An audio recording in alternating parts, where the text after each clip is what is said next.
Sir मेरा नाम सीमा कुमारी है। मैं सांबा हायर सेकेंडरी में पोस्टेड हूँ। सर ये जो हमारा प्रोटेस्ट चल रहा था जिसके लिए हम लोग यहाँ पर थे कि हमारे लिए एक जॉब पॉलिसी फ्रेम कर दी जाए, तो हमारी एक कमेटी बनी थी। ठीक है, उस कमेटी ने हमें 1 महीने के अंदर अपनी रिकमेंडेशंस देनी थी। लेकिन यहाँ पर अब 1 महीने के अंदर अंदर क्या पॉलिसीज़ खेली जा रही हैं कि हमें टर्मिनेशंस भेजी जा रही हैं, और टर्मिनेशन के साथ ही हमारे स्कूल में उसी टाइम पे एक बंदा जो है वो रिक्रूट किया जाता है यहाँ पे। तो ये हम इनसे पूछना चाहते हैं कि ये क्या डबल पॉलिसी खेली जा रही है, हमें पता होना चाहिए कि क्योंकि हमने जब यहाँ पर एसपीडी सर के साथ बात की तो उन्होंने कहा कि स्मग्रा आपको कोई भी टर्मिनेशन नहीं भेज रही है। तो फिर कंपनीज अपने बेसिस पे कैसे टर्मिनेट कर सकती है, क्योंकि जब हमारी रिक्रूटमेंट हुई थी तब वीटीपीज और स्मग्रा दोनों ने मिलकर की थी। तो अब कंपनी जो है वो अकेले अपने दम पे किस तरह से हमें टर्मिनेट कर सकती है सर? तो आज आप क्या मांग करते हैं यहाँ पे आके? सर हम लोग ये मांग कर रहे हैं कि एक तरफ तो एलजी साहब हमारी जॉब पॉलिसी की बात कर रहे हैं और दूसरी तरफ हमें हटाया जा रहा है अपने स्कूल से जहाँ पर हमने 7 साल दिए हैं। तो ऐसा कैसे चलेगा सर? तो हम यहाँ पे इसलिए कि टर्मिनेशन जो है वो बंद की जाए और जिनको टर्मिनेशन आ चुकी है उनको दोबारा से स्कूल में लिया जाए। सर मेरा नाम सीमा कुमारी है।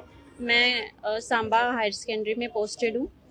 सर ये जो हमारा प्रोटेस्ट चल रहा था जिसके लिए हम लोग यहाँ पर थे कि हमारे लिए एक जॉब पॉलिसी फ्रेम कर दी जाए, तो हमारी एक कमेटी बनी थी। ठीक है, उस कमेटी ने हमें 1 महीने के अंदर अपनी रिकमेंडेशंस देनी थी। लेकिन यहाँ पर अब 1 महीने के अंदर अंदर क्या पॉलिसीज़ खेली जा रही हैं कि हमें टर्मिनेशंस भेजी जा रही हैं, और टर्मिनेशन के साथ ही हमारे स्कूल में उसी टाइम पे एक बंदा जो है वो रिक्रूट किया जाता है यहाँ पे। तो ये हम इनसे पूछना चाहते हैं कि ये क्या डबल पॉलिसी खेली जा रही है, हमें पता होना चाहिए कि क्योंकि हमने जब यहाँ पर एसपीडी सर के साथ बात की तो उन्होंने कहा कि स्मग्रा आपको कोई भी टर्मिनेशन नहीं भेज रही है। तो फिर कंपनीज अपने बेसिस पे कैसे टर्मिनेट कर सकती है, क्योंकि जब हमारी रिक्रूटमेंट हुई थी तब वीटीपीज और स्मग्रा दोनों ने मिलकर की थी। तो अब कंपनी जो है वो अकेले अपने दम पे किस तरह से हमें टर्मिनेट कर सकती है सर? तो आज आप क्या मांग करते हैं यहाँ पे आके? सर हम लोग ये मांग कर रहे हैं कि एक तरफ तो एलजी साहब हमारी जॉब पॉलिसी की बात कर रहे हैं और दूसरी तरफ हमें हटाया जा रहा है अपने स्कूल से जहाँ पर हमने 7 साल दिए हैं। तो ऐसा कैसे चलेगा सर? तो हम यहाँ पे इसलिए कि टर्मिनेशन जो है वो बंद की जाए और जिनको टर्मिनेशन आ चुकी है उनको दोबारा से स्कूल में लिया जाए। सर मेरा नाम सीमा कुमारी है। मैं सांबा हायर सेकेंडरी में पोस्टेड हूँ।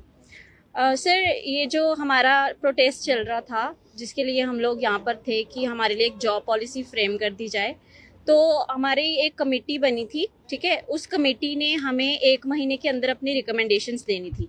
लेकिन यहाँ पर अब 1 महीने के अंदर अंदर क्या पॉलिसीज़ खेली जा रही हैं कि हमें टर्मिनेशंस भेजी जा रही हैं, और टर्मिनेशन के साथ ही हमारे स्कूल में उसी टाइम पे एक बंदा जो है वो रिक्रूट किया जाता है यहाँ पे। तो ये हम इनसे पूछना चाहते हैं कि ये क्या डबल पॉलिसी खेली जा रही है, हमें पता होना चाहिए कि क्योंकि हमने जब यहाँ पर एसपीडी सर के साथ बात की तो उन्होंने कहा कि स्मग्रा आपको कोई भी टर्मिनेशन नहीं भेज रही है। तो फिर कंपनीज अपने बेसिस पे कैसे टर्मिनेट कर सकती है, क्योंकि जब हमारी रिक्रूटमेंट हुई थी तब वीटीपीज और स्मग्रा दोनों ने मिलकर की थी। तो अब कंपनी जो है वो अकेले अपने दम पे किस तरह से हमें टर्मिनेट कर सकती है सर? तो आज आप क्या मांग करते हैं यहाँ पे आके? सर हम लोग ये मांग कर रहे हैं कि एक तरफ तो एलजी साहब हमारी जॉब पॉलिसी की बात कर रहे हैं और दूसरी तरफ हमें हटाया जा रहा है अपने स्कूल से जहाँ पर हमने 7 साल दिए हैं। तो ऐसा कैसे चलेगा सर? तो हम यहाँ पे इसलिए कि टर्मिनेशन जो है वो बंद की जाए और जिनको टर्मिनेशन आ चुकी है उनको दोबारा से स्कूल में लिया जाए।